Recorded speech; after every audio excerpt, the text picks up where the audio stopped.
beaucoup d'établissements veulent faire le même métier que nous et malheureusement, ils n'ont pas forcément la structure qui permet de le faire. Alors pas dans une discothèque, parce que toutes les discothèques sont en règle, elles se font fermer si c'est pas le cas, donc non, ça peut pas arriver en discothèque.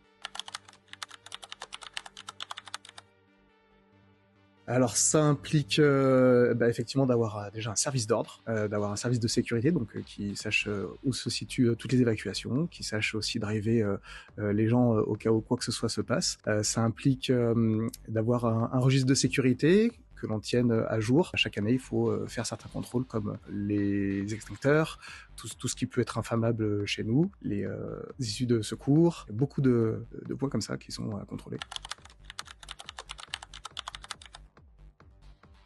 Oui, bien sûr. Alors déjà, ce sont des portes qui doivent s'ouvrir très facilement, c'est-à-dire qu'elles doivent être équipées de barres anti-panique. Donc c'est une barre en fait qu'on voit souvent dans beaucoup d'établissements où on voit que si quelqu'un nous pousse dessus, en fait, la porte s'ouvre automatiquement. C'est un élément de sécurité très important pour que il n'y ait pas de risque de se retrouver fermée. Elle s'ouvre sur l'extérieur, bien sûr. Alors oui, c'est tous les ans et on doit justement présenter le registre de sécurité à chaque fois qu'il y a une intervention sur ces éléments. Il faut qu'on ait le poinçon à chaque fois sur ce registre et la facture qui indique ce qui a été réalisé.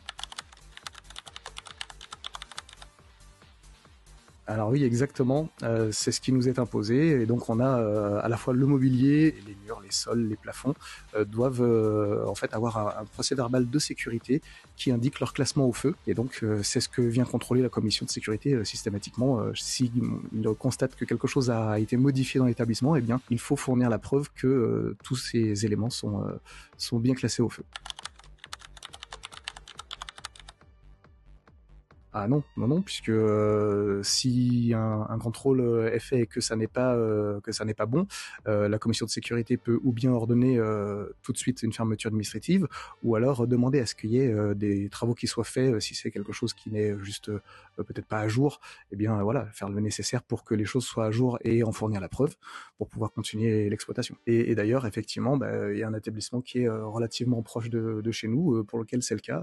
Il y a apparemment des petits soucis à ce niveau-là et la commission de sécurité a décidé d'invalider l'ouverture, donc c'est une fermeture administrative.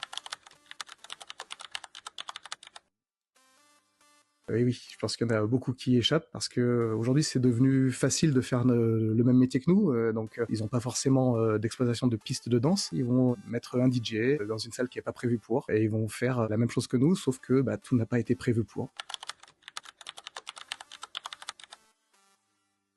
J'ai l'impression que ça me touche pas plus que ça parce que qu'est-ce qu'ils vont pouvoir dire de plus que ce qui a été validé par une commission de sécurité. Pour moi, ça me touche pas directement. Est-ce que ça va inquiéter d'autres personnes? Ça, je ne sais pas. Peut-être ceux qui n'ont pas fait tout ce qu'il faut.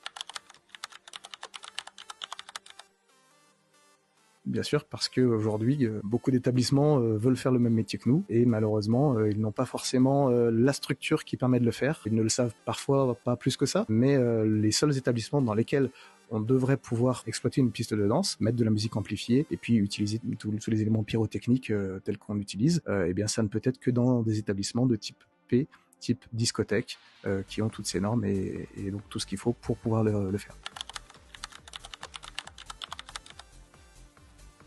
De choisir les bons établissements et donc je pense que les discothèques sont les plus indiquées pour ça. Rejoignez Radio Module sur les réseaux sociaux Facebook, Instagram, TikTok et YouTube.